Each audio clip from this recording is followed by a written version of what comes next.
இந்த புத்தகங்கள் எல்லாமே எனக்கு வந்து ரெவ்யூ பண்ணுறதுக்காக அனுப்பி வச்சுருந்தாங்க. இதில் வந்து எந்த ஜானர்ஸ் அப்படின்னு நான் பிரிக்கலை. இதில் வந்து கவிதை புத்தகங்களும் இருக்குது, கதை புத்தகங்கள் இருக்குது, நாவல்ஸ் இருக்குது, இந்த மாதிரி எல்லாமே இருக்குது. நம்ம வந்து இதை தமிழ் புத்தகங்கள் அப்படின்னு வேணால் பிரிச்சுக்கலாம். எனக்கு வந்து இங்கிலீஷ் புக்ஸுமே அனுப்பியிருந்தாங்க. ஆனால் அதை வந்து நான் செப்பரேட் வீடியோவாக போடலாம் அப்படின்னு அதை தனியாக எடுத்து வச்சுட்டேன். இந்த வீடியோவில் என்னென்னா, நான் சொன்னேன் இல்லையா, இந்த 5 புத்தகங்கள் இது எல்லாமே வந்து எனக்கு ரெவ்யூ பண்ணுறதுக்காக அனுப்பி வச்சுருந்தாங்க. மெயின்லி இது எல்லாமே வந்து நியூ ஆத்தர்ஸ், எல்லாருமே புதுசாக இப்போ தான் வந்து ஃபஸ்ட்டு புக், செகண்ட் புக் அப்படின்னு எழுதியிருப்பாங்கல்ல, அந்த மாதிரி புது எழுத்தாளர்களோட புத்தகங்கள் தான் இது. நம்ம எல்லாருக்குமே வந்து புத்தகங்கள் படிக்கணும் அப்படின்ற ஆசை இருக்கும். ஆனால் வந்து அதுக்கான நேரம் வந்து எல்லாருக்குமே கிடைக்கிறதில்ல. ஸோ எனக்கு வந்து நிறையா புத்தகங்கள் படிக்கிறதுக்கான வாய்ப்பு வந்து கிடச்சிது. நான் படித்த இந்த புத்தகங்கள் வந்து எனக்கு எப்படி ஃபீல் ஆச்சு அப்படின்னு ஜென்யூனாக உங்களுக்கு ஒரு ஃபீட்பேக் கொடுத்தா உங்களுக்கு வந்து கொஞ்சம் டைம் சேவ் ஆகும் அப்படின்னு தோணுச்சு. அதுக்காக தான் இந்த வீடியோ. முக்கியமாக இது வந்து ப்ரமோஷன் வீடியோவே கிடையாது. எனக்கு வந்து இந்த புக்கை பற்றி என்ன ஒப்பீனியன் இருக்குது, எனக்கு எது ஒர்க் ஆச்சு, ஒர்க் ஆகலை, இது வந்து யார் படிக்கலாம், யாருக்கு இந்த மாதிரி புக் பிடிக்கும், பிடிக்காது, இந்த மாதிரி ஆத்தர்ஸ்லாம் வந்து இருக்காங்க அப்படின்னு ஒரு உங்களுக்கு இன்ட்ரடியூஸ் பண்ணுறதுக்காக ஒரு ஜென்யூனான ஒரு ஃபீட்பேக் மாதிரி தான் இந்த வீடியோ இருக்கும். நான் என்ன யோசித்தேன்னா, எனக்கு வந்து புக் ரிவ்யூ பண்ணுறதான் வேலையாக பார்த்துட்ருக்கிறதுனால எனக்கு ஓகே, எல்லா புக்கையுமே நான் வாசிப்பேன், எனக்கு வந்து இப்படி தான் நான் படிப்பேன் அப்படின்னு நான் சூஸியே கிடையாது. ஒரு காலத்தில் அப்படி இருந்தேன். நான் வந்து இந்த ஆத்தர் தான் படிப்பேன், இதெல்லாம் நான் படிக்க மாட்டேன் அப்படின்னு ஒரு காலத்தில் இருந்தேன். பட் ஒரு புக் ரிவ்யூவராக, ஒரு புத்தகங்களை பற்றி பேசுகிற ஒரு ஆளாக இருக்கும்போது கண்டிப்பாக நம்ம எல்லாத்தையுமே படிக்கணும். அதனால் நான் வந்து உங்களுக்கு இந்த புக்கு வந்து நிஜமாகவே ஒர்த்தாக இருக்குது, ஒர்த்தாக இல்லை அப்படின்னு சொல்லிட்டா உங்களுக்கு வந்து கொஞ்சம் டைம் சேவ் ஆயிரும் இல்லையா? அதனால தான் இந்த வீடியோ பண்ணலாம் அப்படின்னு யோசித்தேன். முதல் புத்தகம் வந்து சினிங்கி. இதை எழுதினவர் வந்து அகனிதன் அப்படின்றவர். இது வந்து பார்த்திங்கன்னா இறைவி பப்ளிகேஷன் தான் பப்ளிஷ் பண்ணியிருக்காங்க. இதை சொல்லிடுறேன், இது வந்து ஒரு கவிதை தொகுப்பு. இந்த புத்தகத்தில் எனக்கு ரொம்ப பிடிச்ச விஷயம் என்ன அப்படின்னா, இதில் இருக்கிற கவிதைகள்லாம் ரொம்ப சிம்பிளாக இருக்கும். ரொம்ப ஒரு காம்ப்ளிகேட்டடான ஒரு விஷயங்களை பேசுகிறதோ, இல்லை வந்து நமக்கு புரியாத ஒரு வார்த்தைகளில் சொல்லுவாங்கள்ல, இந்த வார்த்தைகளை அழகாக அடுக்கிறது தான் வந்து கவிதைக்கு அழகு அப்படின்னு சொல்லுவாங்க. ஆனால் இதில் அழகான வார்த்தைகள், ஆனால் நம்ம எல்லாருக்கும் புரிகிற மாதிரி ரொம்ப சிம்பிளான வேர்ட்ஸில் இருக்குது. முக்கியமான விஷயம், இந்த அட்டைப்படத்தை பார்த்தாலே தெரியும், இந்த புத்தகம் முழுக்க காதல் கவிதைகள் மட்டும்தான் இருக்குது. அதுலேயும் குறிப்பாக இந்த ஃபர்ஸ்ட் லவ் அப்படின்னு சொல்லுவோம்ல, அந்த ஒரு மெமரிஸ்லாம் வந்து இந்த புத்தகத்தை படிச்சிங்கன்னா உங்களுக்கு ஞாபகம் வரும். இது வந்து ஒரு பையன் லவ் பண்ணுற பொண்ணுக்கு வந்து சொல்கிற மாதிரி, அவளை வர்ணிக்கிற மாதிரி, அவனோட காதலை வந்து எக்ஸ்ப்ரெஸ் பண்ணுற மாதிரி தான் இந்த எல்லா கவிதைகளுமே வந்து அமைஞ்சிருக்கு. அண்ட் இந்த புத்தகத்தோட பேக்கேஜிங் வந்து எனக்கு ரொம்ப பிடிச்சிருந்தது. பாருங்களேன், இங்கே ஒரு ட்ராயிங் கொடுத்துருக்காங்களா, அது மாதிரி உள்ளே பார்த்தீங்கன்னா ஃபுல்லாக இந்த மாதிரி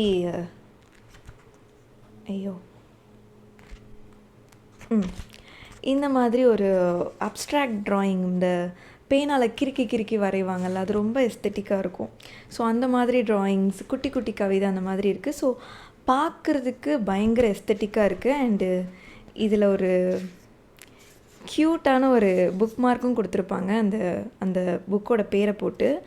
ஸோ பேக்கேஜிங் வைஸ் பார்த்திங்கன்னா ரொம்ப அழகாக இருக்குது. ஸோ என்னைய கேட்டிங்கன்னா, நீங்கள் ஒரு பொண்ணை லவ் பண்ணுறீங்க, அவளுக்கு என்ன கிஃப்ட் கொடுக்குறதுன்னு தெரிலனா இந்த புக்கை கொடுக்கலாம். அதுக்கு இந்த புக்கு செமையாக சூட் ஆகும்.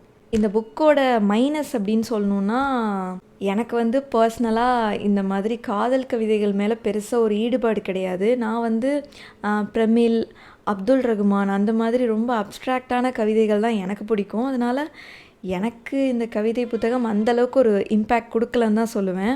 ஸோ மேபி என்ன மாதிரி கொஞ்சம் நிறையா கவிதை புத்தகங்களை தேடி படிக்கிறவங்களுக்கு இந்த புக்கு கொஞ்சம் சுமாராக தான் இருக்கும். ஆனால் நீங்கள் இப்போ தான் வந்து கவிதை புத்தகங்கள் படிக்க ஆரம்பிச்சிருக்கீங்க, உங்களுக்கு வந்து ஒரு சில கவிதை புத்தகங்கள்லாம் புரியலை, எனக்கு ரொம்ப டிஃபிகல்ட்டாக இருக்குது அப்படின்னு ஃபீல் பண்ணிங்கன்னா இந்த புத்தகங்கள் உங்களுக்கு பிடிக்கும்.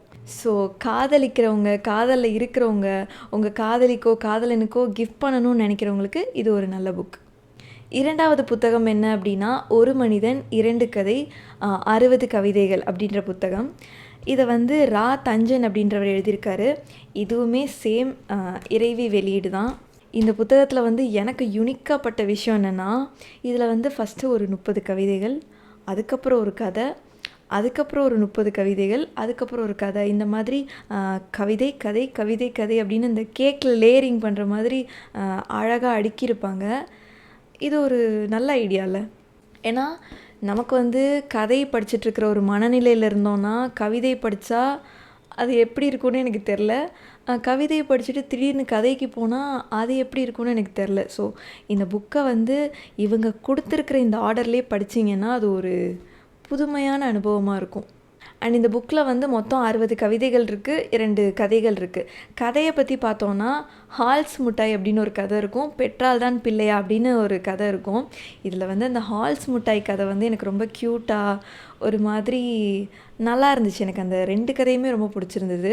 இந்த 2 கதையுமே பார்த்திங்கன்னா ரொம்ப ஒரு காம்ப்ளெக்ஸான சப்ஜெக்டோ, சொசைட்டியோட இஷ்யூஸ் பற்றி பேசுகிறதோ, இல்லை வந்து ரொம்ப ஒரு இலக்கியத்தன்மையோடையோ அப்படிலாம் கிடையாது. ரொம்ப ரொம்ப சாதாரணமான விஷயங்கள் இருக்கும்ல, நம்ம வாழ்க்கையில் வந்து நம்ம கடந்து போகிற மனிதர்கள், நம்ம பார்க்குற ஒரு மெல்லிய உணர்வு, இதை வந்து எடுத்து அதை வந்து கொஞ்சம் ஒரு உணர்வு பூர்வமாக, ஒரு உணர்ச்சிகரமாக ஒரு கதையாக மாற்றிருப்பாங்க. அந்த மாதிரி தான் இந்த 2 கதையுமே இருக்கும். ஆனால் இந்த புத்தகத்தில் நான் மைனஸாக எதை பார்க்குறேன்னா இதோட கவிதைகளை தான். ஏன்னா ஒரு 10 கவிதைகள் கிட்ட தான் எனக்கு வந்து ரொம்ப பிடிச்சிருந்தது. கேட்டோன்னே வாவ் அப்படின்னு தோணும்ல, அந்த லெவலுக்கு இதில் இருக்கிற 60 கவிதைகளில் ஒரு 10 மட்டும்தான் எனக்கு ஜென்யூனாகவே பிடிச்சிருந்தது. மற்றபடி அந்த 50 கவிதைகள் ரொம்ப சுமாராக இருந்தது, இல்லைனா எனக்கு வந்து ஒர்க் ஆகலை அப்படின்னு தான் சொல்லுவேன். ஸோ இந்த புத்தகம் வந்து கதை சூப்பராக இருக்குது, ஆனால் கவிதை கொஞ்சம் சுமாராக தான் இருக்குது. 3வது புத்தகம் வந்து மை டியர் ஹெலன் பை ரூ. ரூன்றது தான் இந்த ஆத்தரோட பேர், அவரோட பென் நேம். இந்த அட்டைப்படம், இந்த மை டியர் ஹெலன், இந்த டார்க்கான அந்த கவரை பார்த்தாலே தெரியும் இது வந்து ஒரு crime thriller novel. First of all எனக்கு வந்து க்ரைம் த்ரில்லர் நாவலே நான் படித்ததே இல்லை. நான் வந்து க்ரைம் த்ரில்லர் அப்படின்னாலே படத்துக்கு போயிடுவேன். எனக்கு வந்து க்ரைம் த்ரில்லர் படங்கள் பிடிக்கும், ஆனால் நான் வந்து கதையில் அது பெருசாக ப்ரிஃபர் பண்ண மாட்டேன். இதுதான் நான் வந்து ஃபஸ்ட் டைம் படிச்சிருக்கேன்.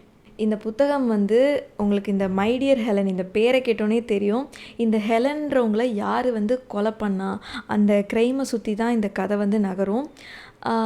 பட் கண்டிப்பாக உங்களால் இந்த கிளைமேக்ஸை வந்து கெஸ் பண்ணவே முடியாது. நம்மளை வந்து எங்கெங்கேயோ கூட்டிகிட்டு போவாங்க. நமக்கு வந்து யார் யார் மேலேயோ சந்தேகம் வரும். ஒருவேளை இப்படி இருக்கும், இல்லை அப்படி இருக்கும், எப்படி இருக்கும்னு யோசித்தாலும் உங்களால் வந்து கண்டே பிடிக்க முடியாத மாதிரி ஒரு பயங்கர ஒரு எங்கேஜிங்கான ஸ்டோரி. நான் சொன்ன மாதிரி இந்த கதையை வந்து கெஸ் பண்ணவே முடியாதனாலேயே இது வந்து ஒரு மாதிரி இன்ட்ரெஸ்டிங்காக இருக்குது. மற்றபடி மைனஸ்ன்னு சொல்லணுன்னா, எனக்கு மைனஸாக பட்டது என்னென்னா, இந்த கதையை வந்து ஸ்டார்ட் பண்ணும்போது ரொம்ப வேகாக இருந்தது. என்ன சொல்கிறது, அந்த கதைக்குள்ளே கூட்டிகிட்டு வர்றதுக்கே வந்து கிட்டத்தட்ட ஒரு 50 பக்கத்துக்கிட்ட வந்துருச்சு. அது எனக்கு கொஞ்சம் லேக் ஆகிற மாதிரி இருந்தது. ஸோ கண்டிப்பாக புத்தகம் பெருசாக வாசிக்காதவங்க இதை எடுத்து படிச்சிங்கன்னா ஒரு 20 பக்கத்தில் என்னடா புக் இது அப்படின்னு போரிங்காக இருக்குது அப்படின்னு தூக்கி போட்டுருவீங்க. பட் நீங்கள் அந்த 50 பக்கத்தை கடந்துட்டிங்கன்னா உங்களுக்கு இந்த புக் வந்து ரொம்ப இன்ட்ரெஸ்டிங்காக இருக்கும். இன்னொன்று என்ன நினச்சேன்னா, எனக்கு வந்து நான் சொன்ன மாதிரி இதுதான் என்னோடய க்ரைம் த்ரில்லருக்கு என்னோடய ஃபஸ்ட்டு புக் அப்படின்னு சொன்னேன்ல நான் படிக்கிறதுல. நீங்கள் வந்து க்ரைம் த்ரில்லராக தேடி தேடி படிக்கிற ஒரு ஆளாக இருந்தால் இது உங்களுக்கு எப்படி ஃபீல் ஆகும்னு எனக்கு நிஜமாவே தெரில. மேபி உங்களுக்கு இந்த புக்கு வந்து என்னடா ரொம்ப பிகினராக இருக்குது, மேபி நீங்கள் வந்து இதோட கிளைமேக்ஸை கூட கெஸ் பண்ணலாம். பட் எனக்கு வந்து இது இன்ட்ரெஸ்டிங்காக தான் இருந்தது. என்னை வந்து ரொம்ப இம்பேக்ட் பண்ணிச்சு, ரொம்ப நாள் மைண்டில் இருந்துச்சுன்னா நான் சொல்ல மாட்டேன், ஆனால் படிக்கிறப்ப நல்லா விறுவிறுப்பாக போணுச்சு. 4வது புத்தகம் வந்து சுயநலவாதியின் டைரியிலிருந்து ஏஜே ஃப்ராங்க்லின். இதுவுமே வந்துட்டு இறைவி வெளியீடு தான். சாரி, நான் உங்களுக்கு அந்த மை டியர் ஹெலன் வந்து என்ன பப்ளிகேஷன் சொல்ல மறந்துட்டேன். அது வந்து பிஃபோர் புக்ஸ் பப்ளிகேஷன் அப்படின்னு நினைக்கிறேன். எனக்கு வந்து நிறைய கவிதை தொகுப்பு வந்து ரிவ்யூக்காக அனுப்பிச்சி வச்சுருந்தாங்க. அதில் எனக்கு இந்த புக்கு வந்து ரொம்ப பர்சனல் ஃபேவரட்னே சொல்லலாம். ஏன்னா அதில் இருக்கிற கவிதைகள்லாம் வந்து எனக்கு வந்து ரொம்ப ரிலேட் ஆகிற மாதிரி இருந்தது.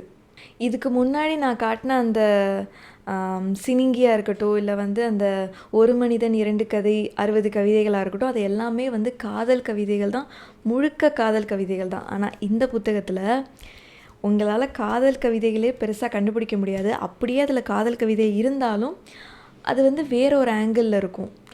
காதலே வந்து வேறு மாதிரி எக்ஸ்ப்ரெஸ் பண்ண மாதிரி இருக்கும்.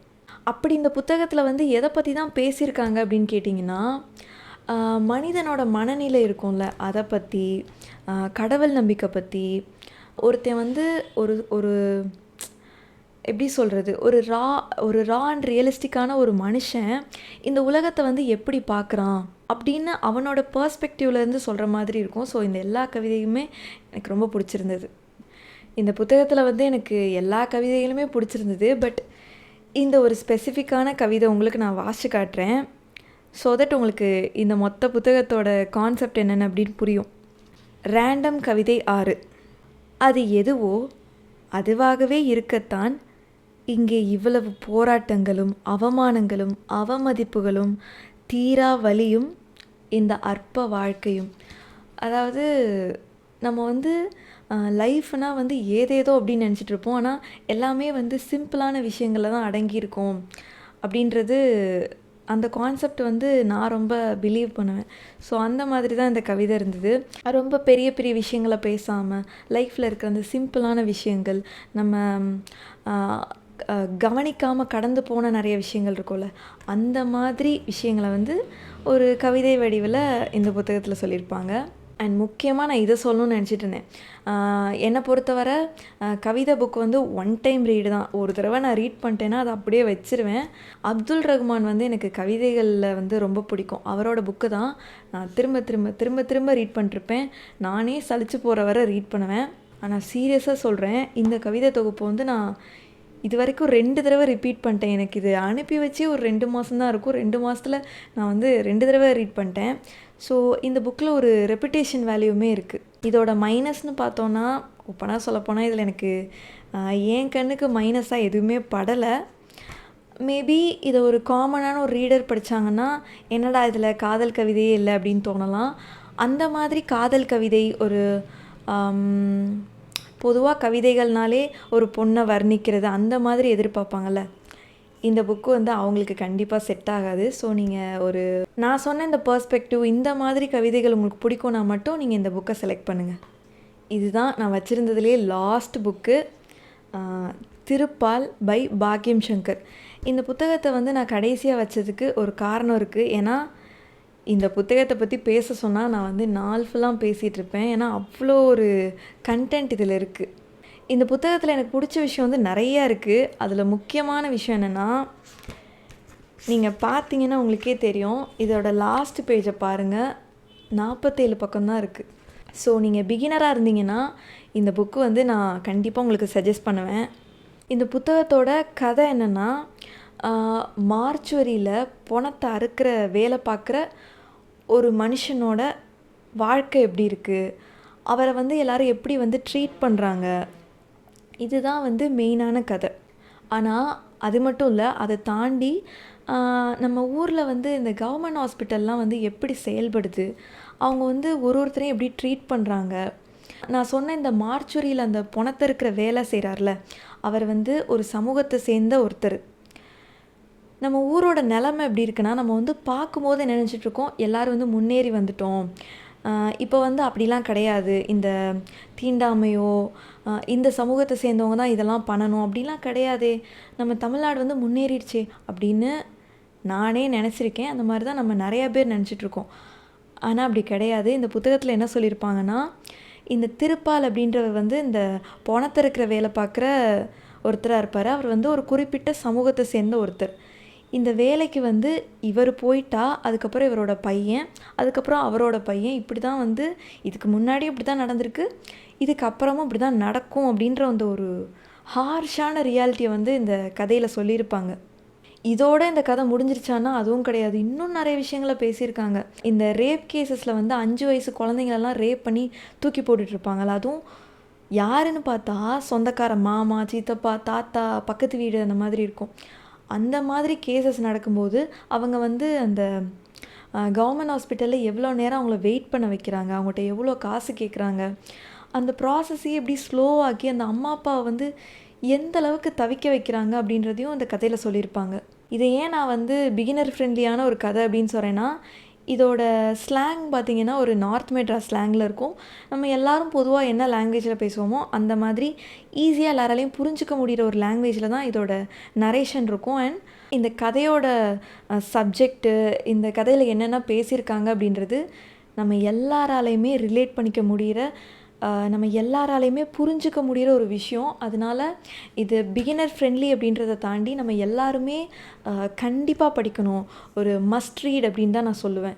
இந்த புத்தகத்தோட மைனஸ் என்ன அப்படின்னு கேட்டிங்கன்னா, என்கிட்ட கேட்டிங்கன்னா, ஏன் 47 பக்கத்தோடு நிறுத்திட்டீங்க, இன்னும் கொஞ்சம் ஒரு 100 பக்கமாவது எழுதியிருக்கலாமே அப்படின்னு தான் நான் சொல்லுவேன். ஏன்னா அந்த ஒரு உலகத்துக்குள்ளே போயிட்டு எனக்கு இன்னும் கொஞ்சம் அதிலே இருக்கலாம் அப்படின்னு தான் தோணுச்சு. இன்னும் அந்த மனிதர்களை பற்றி தெரிஞ்சுக்கலாம் அப்படின்னு தான் தோணுச்சே தவிர, அதை விட்டு வெளியே வரும்போது எனக்கு ஒரு மாதிரி கஷ்டமாக இருந்தது. ஸோ இன்னும் ஒரு கொஞ்சம் பக்கம் எழுதியிருக்கலாம் அப்படின்னு தான் மைனஸாக தான் நான் சொல்லுவேன். பட் இதோ காமனாக ரீட் பண்ணுற ஒருத்தவங்களுக்கு என்ன மைனஸாக தோணுன்னா, இந்த புக்கு பயங்கரமாக நம்மளை டிப்ரெஸ் ஆக்கி விட்ரும். என்ன சொல்கிறது, நம்ம ஒரு நல்ல மூடில் இருப்போம், லைஃபே ஜாலி அப்படின்னு நினச்சிட்ருப்போம். இந்த ரியாலிட்டியெல்லாம் நம்ம கண்ணு முன்னாடி காமிச்சு என்னடா வாழ்க்கை இது அப்படின்ற அளவுக்கு நம்ம மனநிலையை மாற்றிடும். நான் இந்த புத்தகத்தை ஏற்கனவே ஒரு மோசமான மனநிலையில் கொஞ்சம் என் லைஃப்பில் பிரச்சனை போயிட்டுருக்கும்போது படித்தேன்னா, இந்த புக்கு அதுக்கு ஒரு ஆடானாக மாறிடுச்சு. இன்னும் ஒரு மாதிரி கொஞ்ச நாளாகவே ஸ்ட்ரெஸ்ஸாக இந்த புத்தகத்துலேருந்து வெளியே வரதுக்கு எனக்கு ஒரு வாரம் ஆச்சு. மேபி அது ஒரு சிலருக்கு மைனஸாக இருக்கலாம். ஸோ நான் இப்போவே சொல்லிடுறேன், இந்த புத்தகம் கண்டிப்பாக உங்களை ஒரு ரொம்ப யோசிக்க வைக்கும், தூங்க விடாமல் கூட ஆக்கலாம். அந்தளவுக்கு ஒரு இம்பேக்ட்ஃபுல்லான ஸ்டோரி தான் இது. ஸோ ஃபீல் குடான புக்கு தேடுறவங்களுக்கு இது செட் ஆகாது. ஸோ அவ்வளோதான் கைஸ், நான் இந்த 5 புத்தகத்தை பற்றியுமே சொல்லிட்டேன். இதில் என்னோடய பர்சனல் ஃபேவரெட் என்ன அப்படின்னா, இந்நேரம் நான் கொடுத்த பில்டப்புக்கு உங்களுக்கே தெரிஞ்சிருக்கும். திருப்பால், பாக்யம் சங்கர் எழுதின திருப்பால் தான் எனக்கு என்னோடய பர்சனல் ஃபேவரெட். ஏன்னா மற்ற புத்தகங்கள்லாம் கம்மியாக அப்படின்னா கிடையாது. கண்டிப்பாக ஒரு புத்தகத்துலேயுமே எனக்கு பிடிச்ச நிறைய விஷயங்கள் இருந்தது. ஆனால் என்னை பொறுத்தவரை ஒரு புத்தகம் படிக்கிறோம் அப்படின்னா அது நம்மளை பாதிக்கணும், நமக்குள்ளே ஒரு மாற்றத்தை ஏற்படுத்தணும், நம்மளை யோசிக்க வைக்கணும் அப்படின்னு நினப்பேன். இது என்னோடய பர்சனல் ஒப்பீனியன். அப்படிப்பட்ட புத்தகங்கள் தான் எனக்கு ரொம்ப பிடிக்கும். அந்த வகையில் நான் சொன்ன இந்த 5 புத்தகங்களில் எனக்கு திருப்பால் தான் என்னை ரொம்ப யோசிக்க வச்சுது. ஓ, இப்படியும் மனிதர்கள் இருப்பாங்களா, இதை நம்ம கவனிக்கவே இல்லையே அப்படின்னு தோண வச்சுது. ஸோ என்னோடய பர்சனல் ஃபேவரெட் அப்படின்னா இந்த திருப்பால் புத்தகம் தான். நான் சொன்ன இந்த 5 புத்தகத்தில் உங்களுக்கு எந்த புத்தகத்தை பற்றி சொல்லும்போது கண்டிப்பாக இதை நான் படித்தே தீருவேன் அப்படின்னு தோணுச்சுன்றதை எனக்கு கமெண்ட்டில் சொல்லுங்கள். அண்ட் இந்த 5ல் உங்களோட ஃபேவரெட் புக் எது அப்படின்றதையும் சொல்லுங்கள். நான் ஒரே ஒரு விஷயம் மட்டும் உங்கள் எல்லாருக்கிட்டேயுமே கேட்டுக்கிறேன். ஒரு ரைட்டர் ஒரு புத்தகத்தை எழுதுகிறாங்க அப்படின்னா அது அவ்வளோ ஈஸியான வேலை கிடையாது. எப்படி சினிமா அத்தனை வருஷம் அத்தனை பேரோட உழைப்போ, அந்த மாதிரி அந்த ஒரு எழுத்தாளரோட ஒட்டுமொத்த உழைப்பு அது. அதுவும் க்ரியேட்டிவ் ஒர்க்லாம் அவ்வளோ ஈஸி கிடையாது. அப்படி பண்ணுற ஒரு ஒர்க்கை நீங்கள் புத்தகமாகவே படிங்க. இப்போது நான் ரிவ்யூ சொல்கிறேன் அப்படின்னா என்னோடய நோக்கம் என்னென்னா, இந்த புத்தகத்தை பற்றிலாம் உங்களுக்கு நான் அறிமுகப்படுத்தணும் அப்படின்னு தான் நினைக்கிறேன். இந்த மாதிரிலாம் ஆத்தர்ஸ் இருக்காங்க, இந்த மாதிரிலாம் புத்தகங்கள் இருக்குது அப்படின்னு உங்களை அந்த புத்தக வாசிப்பை நோக்கி நகர்த்தணும் அப்படின்றதான் என்னோடய நோக்கம். அதை விட்டுட்டு நீங்கள் அந்த கதையை யூடியூப்பில் கேட்டுட்டு நான் போயிடுவேன், அந்த மாதிரி இருக்காதீங்க.